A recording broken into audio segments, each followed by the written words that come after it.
এই সংসদ মানুক আর না মানুক, গণভোটের রায় আমরা বাস্তবায়ন করব, আদায় করে ছাড়বো ইনশাআল্লাহ। মদ জায়গায় থাকবে আর শুধু বোতল পরিবর্তন করা হবে, এটা আমরা চাই। তার ব্যক্তির এবং লিঙ্গের পরিবর্তন করার জন্য এই যুদ্ধ করে নাই, লড়াই করে নাই। হ্যালো এভরিওয়ান, কেমন আছেন সবাই? সত্যের সন্ধানে জনগণের সঙ্গে ইনসাইড 24 বাংলার আরো একটি নতুন এপিসোডে আপনাদের সবাইকে স্বাগতম। তো গাইস, আজকে যে বিষয়টা নিয়ে আলোচনা করব সেটা হচ্ছে যে রিসেন্টলি ডক্টর শফিকুল ইসলাম জামায়াতের আমির তিনি কিছু কথা বলেছেন, যে বিষয়টা সম্পর্কে চলছে বর্তমান সোশ্যাল মিডিয়ায় বিভিন্ন ধরনের আলোচনা সমালোচনা এবং বাংলাদেশের বিভিন্ন রাজনৈতিক অঙ্গনে চলছে যে বিষয়টা নিয়ে আলোচনা, সেটা হচ্ছে যে তিনি বলেছেন, জামায়াতের আমির ডক্টর শফিকুল ইসলাম তিনি বললেন যে এই সংসদ মানুক আর না মানুক, জনগণের যে রায়, আমরা জানি নির্বাচন হয়েছে, নির্বাচনে একটা বিষয় উল্লেখ ছিল হ্যাঁ ভোট আর না ভোট, এবং হ্যাঁ ভোটে এখানে কি ছিল, হ্যাঁ ভোটের পিছনে আর না ভোটের পিছনে কি ছিল কারণ, এটা আমরা সবাই জানি। তো ডক্টর শফিকুল ইসলাম তিনি বললেন যে 70% মানুষ বাংলাদেশের হ্যাঁ ভোটকে তারা বিজয় করেছে, এবং বর্তমান বাংলাদেশ সরকার এটাকে এই হ্যাঁ ভোটকে তিনি বাতিল করার মানে পায়তারা করছেন, এরকমটাই তিনি বুঝিয়েছেন। এবং তিনি বলেছেন যে এই সংসদে এখন এমন কিছু মানুষ রয়েছে যারা হয়তো কেউ নির্বাসন ছিল, কেউ ফাঁসির মঞ্চ থেকে ফিরে এসেছে, কেউ আয়না ঘরে ছিল, এবং ইত্যাদি ইত্যাদি তিনি অনেক কথা বলেছেন। এবং তিনি বললেন এই সংসদ যদি এই জাতির ব্যথা বা এই বিষয়টা না বোঝে তাহলে আর কোন সংসদ বুঝবে। এবং তিনি এই বিষয়টাও বলেছেন, তিনি আরো বললেন যে ফ্যাসিবাদের বিরুদ্ধে বাংলাদেশের জনগণের অবস্থান পুরোপুরি স্পষ্ট, আর এই ফ্যাসিবাদকে আবার কারা ফিরিয়ে আনতে চায়, যারা ফিরিয়ে আনতে চায় তারা কি আসলেই বাংলাদেশের ভালো চায় নাকি, এই বিষয়টা সম্পর্কে তিনি কথা বলেছেন। এবং তিনি আরো বিভিন্ন বিষয়ে কথা বলেছেন। তো গাইস, ডক্টর শফিকুল ইসলাম তিনি কি বিষয়ে কথা বলেছেন এবং হ্যাঁ ভোট না ভোট বা এই 70% মানুষ যে হ্যাঁ ভোটকে বিজয়ী করেছে এটাকে বাতিল করার পায়তারা কারা করছে, এই বিষয়ে বিস্তারিত দেখবো সম্পূর্ণ ভিডিও জুড়ে। তো গাইস, কথা না বেড়ে চলে যাবো আমরা সরাসরি স্ক্রিন, এবং বিস্তারিত থাকছে সম্পূর্ণ ভিডিও জুড়ে। এই সংসদ যদি মজলুম জনগণের দুঃখ না বুঝে তাইলে কোন দিনের কোন সংসদ বুঝবে? নালায় নর্দমায় ফেলে দিয়েছিল, এখন সেই নর্দমা থেকে এইটাকে তুলে আনতে চায় কারা? এ প্রজন্ম যখন জেগে উঠে তখন মাসের পর মাস আর বছরের পর বছর আন্দোলন করার প্রয়োজন হয় না।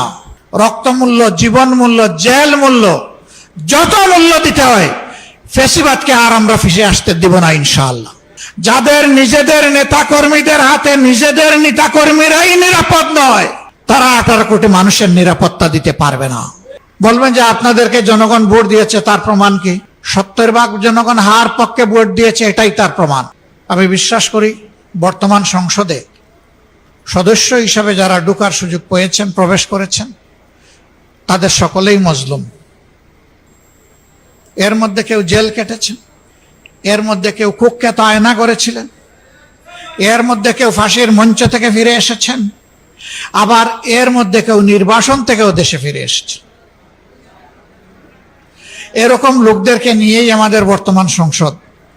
এই সংসদ যদি মজলুম জনগণের দুঃখ না বুঝে তাইলে কোন দিনের কোন সংসদ বুঝবে? এটি হবে চরম লজ্জার।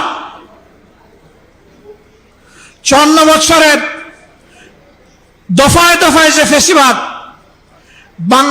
বাংলাদেশি জাতিকে এগিয়ে যেতে দেয়নি, সেই ফ্যাসিবাদকে 24-এর বিপ্লবীরা ছুঁড়ে মেরেছিল বঙ্গোপসাগরে, নালায় নর্দমায় ফেলে দিয়েছিল।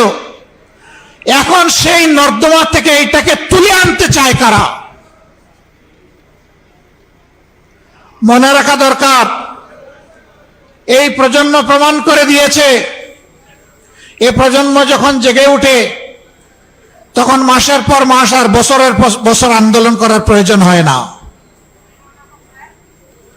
তখন ওদের বুক চিতিয়ে যুদ্ধ করার সিদ্ধান্তই ফ্যাসিবাদীদের কলিজায় কাপন ধরিয়ে দেওয়ার জন্য যথেষ্ট। আমরা বিশ্বাস করি এই প্রজন্ম যথাযথভাবে ফ্যাসিবাদের বিরুদ্ধে এখনো তাদের অবস্থান স্পষ্ট। আমরা তাদের সাথে আছি, তারাও আমাদের সাথে আছে। আমরা আপনাদেরকে কথা দিচ্ছি, প্রিয় বাংলাদেশে রক্তমূল্য, জীবন মূল্য, জেল মূল্য, যত মূল্য দিতে হয় ফেসিবাদকে আর আমরা ফিরে আসতে দিব না ইনশাআল্লাহ। এবং এই লড়াই কোনো দলের জন্য নয়, গোষ্ঠীর জন্য নয়, ব্যক্তির জন্য নয়। মদ জায়গায় থাকবে আর শুধু বোতল পরিবর্তন করা হবে, এটা আমরা চাই। আমাদের এই জেনজিরা একজনকে সরাইয়া আরেকজনকে বসানোর জন্য এখানে এই আন্দোলন করে নাই। তারা ব্যক্তির এবং লিঙ্গের পরিবর্তন করার জন্য এই যুদ্ধ করে নাই, লড়াই করে নাই। তারা লড়াই করেছে যে বন্দোবস্ত এই জাতিকে ফেসিবাদের জাতাকলে পিষ্ট করেছিল, সেই বন্দোবস্ত পরিবর্তনের জন্য। আমাদেরও লড়াই তাই। আমরা বিশ্বাস করি ন্যায় এবং ইনসাফের ভিত্তিতে একটা দেশ এবং জাতি গঠন করতে হলে একটা দলের নিজের ভিতরেই আগে ন্যায় ইনসাফ এবং গণতন্ত্রের চর্চা হতে হবে। যারা নিজের দলের মধ্যে গণতন্ত্রের চর্চা করতে পারে না, যাদের নিজেদের নেতাকর্মীদের হাতে নিজেদের নেতাকর্মীরাই নিরাপদ নয়, তারা 18 কোটি মানুষের নিরাপত্তা দিতে পারবে না। তারা জনগণকে গণতন্ত্র উপহার দিতে পারবে না। তারা ন্যায় এবং ইনসাফ জাতিকে উপহার দিতে পারবে না।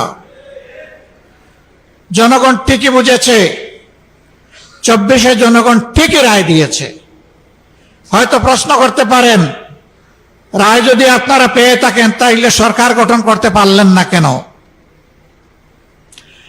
আমাদের রায়কে হাইজ্যাক করা হয়েছে, ডাকাতি করা হয়েছে, জনগণকে অপমান করা হয়েছে এবং ইতিমধ্যেই তার রাজসাক্ষীও পাওয়া গেছে।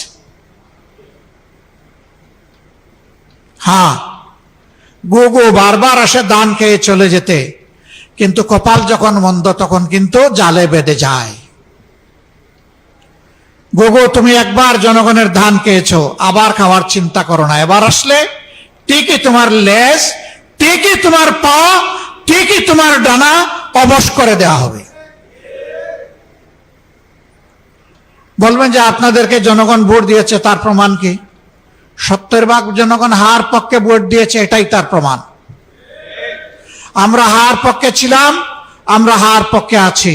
আমরা জনগণের সুপ্রিম উইলে আমরা সম্মান দেখিয়েছি, আমরা দেখিয়ে যাব।